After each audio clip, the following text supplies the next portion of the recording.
So there is one thing that I've learned in immunology that does not apply, which is the more the better. That doesn't apply to immunology. Right. The more the better. That does apply to drugs very often. It does not apply to immunology. People always think, oh, wow, this vaccine doesn't work. We give double dose, or we give another dose after 3 weeks and then 1 month, and etc. So the more the better. That's not that doesn't work in immunology. That doesn't work in vaccinology. It's a message that you convey to the immune system. That's Yes, it. for multiple reasons it doesn't work. Mm. So to the extent that you have informed your immune system about a particular challenge, it's informed, right? Informing it, sending it, 1,000 emails that share the same piece of information doesn't inform Mm. it better. Then there's also the problem of uh, autoimmunity and leukemia, Mm. right? So the point is, it's not just a question of the information, which the value of which a single email will do, or a single vaccine that is effective at creating memory will do, but there's also the problem that this system is very tightly managed for health, and that at some level, I'm pretty sure we don't know what the result of continuing to trigger it in various ways is. And, unregulated production of B cells, for example, would be a known type of tumor. It's would be leukemia, right? Yeah. And autoimmunity would be the reaction of the immune system to things that you yourself make. And so the point is, messing with this system when you don't know what you're doing carries all kinds of potential hazards, and we have to be very careful with it. And Mm. unfortunately, I think the political environment in which we find ourselves makes it very hard to behave rationally, that there is a Yeah. demand on people who are in a position to govern that they do something.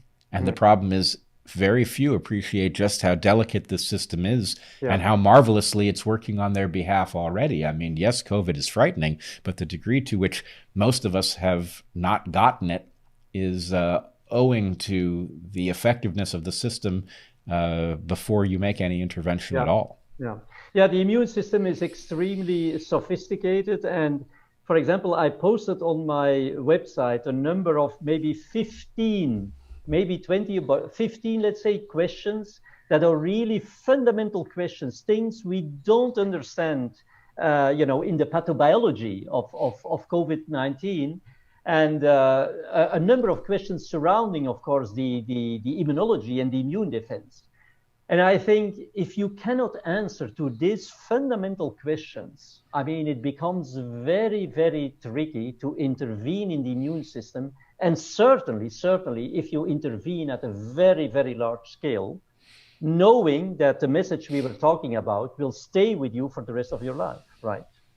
So that is something really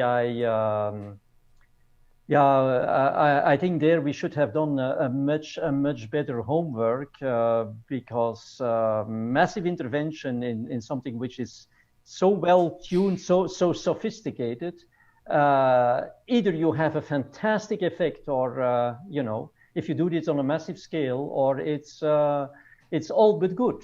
And that is really my fear right now with what is happening, and the terrain which seemingly we will not be able to stop anymore.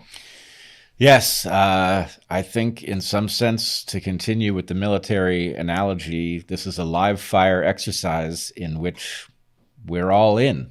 An experiment. Unfortunately, It's an experiment. yes, Yeah, it's an experiment, yeah, and yeah, a very poorly controlled one, yeah, which is frightening. yeah. All right, where can people find you? Well, people can find me best on my website, because unfortunately, although I try to distribute, scientific information and only scientific information, it gets increasingly blocked on all kinds of channels and media. So my my website is Geert Vanden Bossche, and then .org, O-R-G. Uh, Okay, geertvandenbossche.org. I know that you're also on Twitter and that your website can be found through your Twitter bio. I will say, to the extent that platforms are taking down the material that you're putting up, this is madness. Yeah, I know. Right? This is madness. You are a domain expert. You are clearly motivated by concern. What you're saying is, whether or not it is correct, it is perfectly rational. It is highly logical and can be interpreted by anyone who has the scientific training enough to follow such an argument.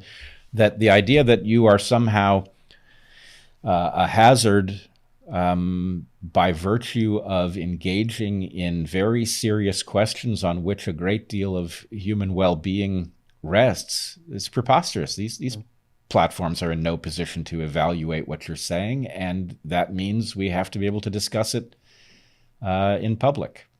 Well, that is what I'm calling for since many, many weeks, because the way the discussion is conducted right now is that, some fact checkers reach out to some experts, and then you have some one-liners in their report, some one-liners that, so to say, contradict what I'm saying.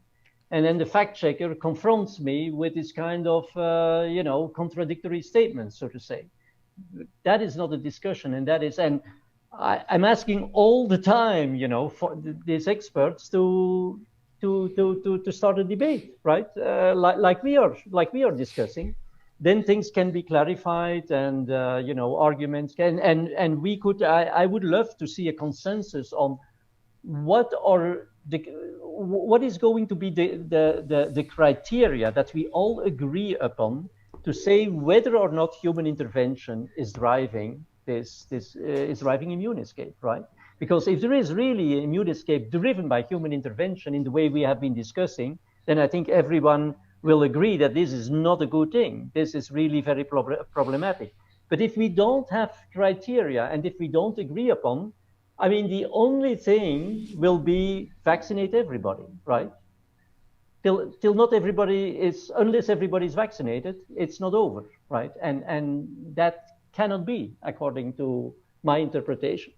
No, and the pressure to vaccinate everybody is incredible. The number of young people that I hear are being vaccinated is preposterous in light of the fact that there's really almost no reason to do it. No. Even if the vaccine is as safe and good as it's being portrayed, the fact is young people are already immune, and there's no reason to intervene in the. The only caveat, Brett, is this was certainly the case when the wild strain came in, and I told my kids, okay, if you're obliged to, because you have to wear a mask in the store, for example, you have to do this, but don't do it when you are with friends, etc. They were not participating in mass gatherings anyway. But now the problem now is with these highly infectious variants, the likelihood is increasing that. Well, this is something we didn't discuss, but it's important to understand. When you are an asymptomatically infected, so you got infected with the virus without developing symptoms, during a short period in time, you will be developing antibodies, right? These are antibodies that are not very mature. And I'm not saying in all asymptomatically infected people, but in a fair extent, a fair number of asymptomatically infected people, they will develop antibodies that are not fully mature and that are short-lived. So as we discussed, these antibodies will be able to bind to the S protein, not neutralize it, but outcompete your innate immune response. So now with a highly infectious variant circulating, the likelihood that as a young guy or lady, you get a hit by the virus during that time where you are sitting on your immature antibodies becomes increasingly higher, right? And that is how we now also see how younger age groups without underlying diseases, people in perfect health, get severe COVID, right? So you see, these are criteria for me that are really important to analyze and to further discuss and to agree upon. If that is not done, and the only criterion is we go on till everybody gets vaccinated, young or old, no matter what, whether they are in good health or whatever, whether they're seropositive or seronegative, I mean, then it's really a war situation. Yeah. Yeah. Well, that's very frightening. Mm. All right. Well, this has been a fascinating discussion. I look forward to hearing how this develops, and I do hope that I know people are taking your argument seriously privately. I think there's a lack of courage especially in and around academia, where people won't necessarily say what they understand because they're afraid of consequences. And in this case, the consequences for humanity are so immense that I think it is incumbent on people to at least point out that this is an argument that needs to be taken very seriously. Well, there are top experts, much more famous than I am, who I know and who write me that, I'm right. But if you're really a top expert, of course, you are working in some of these communities that are now, deeply involved in driving these vaccination campaigns. So unfortunately, these people cannot speak up, and I think it's really, given what is at stake, it is, for me, it's a moral obligation. I could be employed, I could be whatever, I mean, this is so frightening to me. I have spent weeks and weeks and nights to understand what is going on, and having done my homework, the moral obligation to react is such that, this is for me the absolute priority, no matter what. Well, I agree with you about the moral obligation of it. It's, of course, not entirely safe for me to put you on my channel either. I feel that same moral obligation. And I would just point out that I think we've lost track of how much risk people have taken through history when something was important. And to the extent that people may have fears about what happens career-wise to them if they speak an important truth, they need to recognize that lives are on the line. This is an argument that must be engaged, and it's time for them to step up. And I would say, to the extent that there are people who privately acknowledge that what you're saying is sensible, people who believe you are right and are in a position to change public opinion, I open this channel to them. If they'd like to come on and tell us what you've got right, what you've got wrong, what they think we ought to understand, I'm more than happy to host that discussion. Well, I much appreciate that, Brett. I really do. And I'm also very much hoping for people ultimately, because it's really more than time to do so. Because as you will realize, right now things start to be very fast, to evolve very, very fast.